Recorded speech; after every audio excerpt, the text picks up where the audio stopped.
दोस्तों 14 फरवरी 1990 को Voyager 1 spacecraft ने यह तस्वीर ली है जिसका नाम है pale blue dot.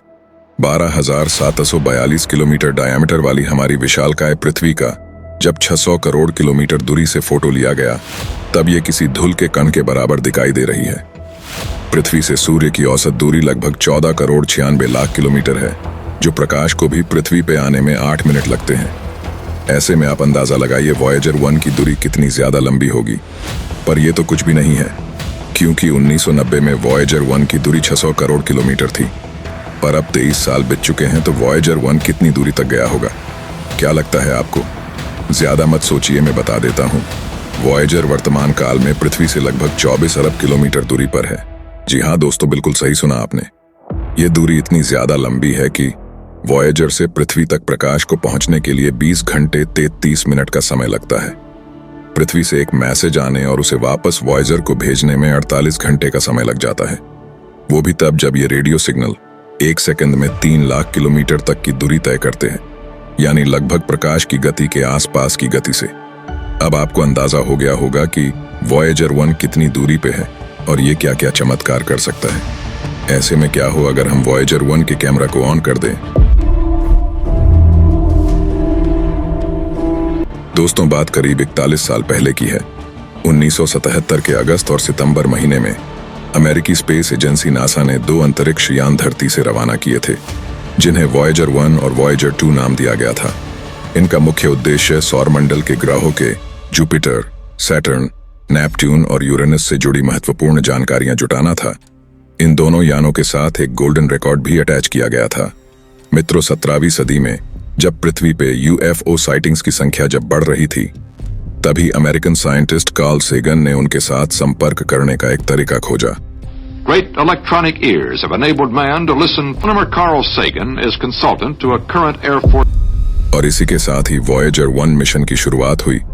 Voyager spacecraft में ग्रामोफोन के साथ 12 इंच तांबे की गोल्ड प्लेटेड डिस्क लगी हुई थी, जिसे द गोल्डन रिकॉर्ड नाम दिया गया था। इस प्रोजेक्ट का मुख्य उद्देश्य परग्रहीय जीवों के साथ संपर्क साधना था।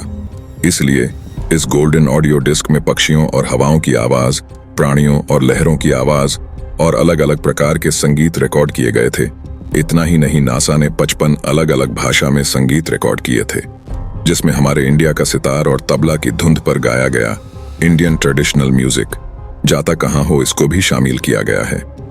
वाकई में हमारे लिए प्राउड मोमेंट है, यानी कि यह रिकॉर्ड हमारे मानव सभ्यता और विविधता को एलियंस के सामने प्रस्तुत करने का प्रयास है। और यह किसी अन्य बाहरी जीवन के पास पहुंचने की आशा के साथ वॉयेजर स्पेसक्राफ्ट के साथ अंतरिक्ष में छोड़ा गया था, जो मानव इतिहास के अब तक के सफर और हमारे अर्थ के डाइवर्सिटी और कल्चर को दर्शाते हैं। वर्तमान समय में वॉयेजर 1 हमारे सौरमंडल को छोड़कर इंटरस्टेलर स्पेस में पहुंच चुका है। ऐसे में अब दोस्तों, इस स्पेसक्राफ्ट ने कई रिकॉर्ड तोड़े हैं। दरअसल वॉयेजर 1 स्पेसक्राफ्ट में 2 वेडिकॉन कैमरास लगे हुए हैं, लेकिन क्या आप जानते हैं वॉयेजर 1 के कैमरास पिछले 33 सालों से बंद क्यों है? और अगर आज हम इन कैमरास को ऑन कर दे तो क्या नजारा देखने को मिलेगा? तो आपको बता दूं, अगर हम आज वॉयेजर 1 के कैमरा को ऑन कर दे तो हमें सिर्फ जुपिटर, सन एंड सैटर्न, ये बड़े बड़े प्लैनेट ही दिखाई देंगे, वो भी चमकते हुए डॉट की तरह। इसके अलावा सिर्फ और सिर्फ अंधेरा दिखेगा। करीब 41 साल बाद भी ये स्पेसक्राफ्ट मानवता की निशानी दूर ब्रह्मांड तक पहुंचाने का अच्छे से काम कर रहे हैं। पर अब समय के साथ ये दोनों बूढ़े हो चले हैं, इनकी ताकत बेहद कमजोर हो चली है और इनकी तकनीक भी अब बेहद पुरानी हो चुकी है। आज के समय में वॉयेजर यानों से आने वाले संदेशों को पकड़ने के लिए नासा को काफी मशक्कत करनी पड़ती है। वॉयेजर विश्व के पहले ऐसे अंतरिक्ष अभियान थे जिनका नियंत्रण कंप्यूटर के हाथ में था। आज इतने सालों बाद भी ये दोनों ही यान खुद से अपना सफर तय करते हैं, अपनी पड़ताल करते हैं और जरूरत पड़ने पर अपना बैकअप सिस्टम भी चालू करते हैं।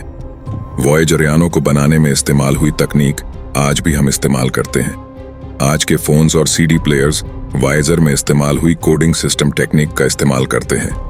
आज के समय में स्मार्टफोन में तस्वीरें प्रोसेस करने की जो तकनीक इस्तेमाल की जाती है ना, वो वॉयेजर यानों के विकास के दौरान ही खोजी गई थी।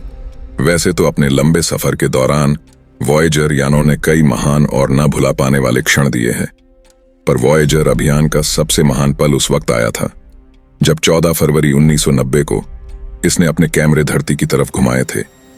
उस दौरान पूरे सौरमंडल और ब्रह्मांड में धरती सिर्फ एक छोटी सी नीली प्रकाश जैसी दिख रही थी। 2023 में वॉयेजर 1 अंतरिक्ष यान सौरमंडल से बाहर सदृढ़ ब्रह्मांड में अपनी एकाकी यात्रा में निकल गया।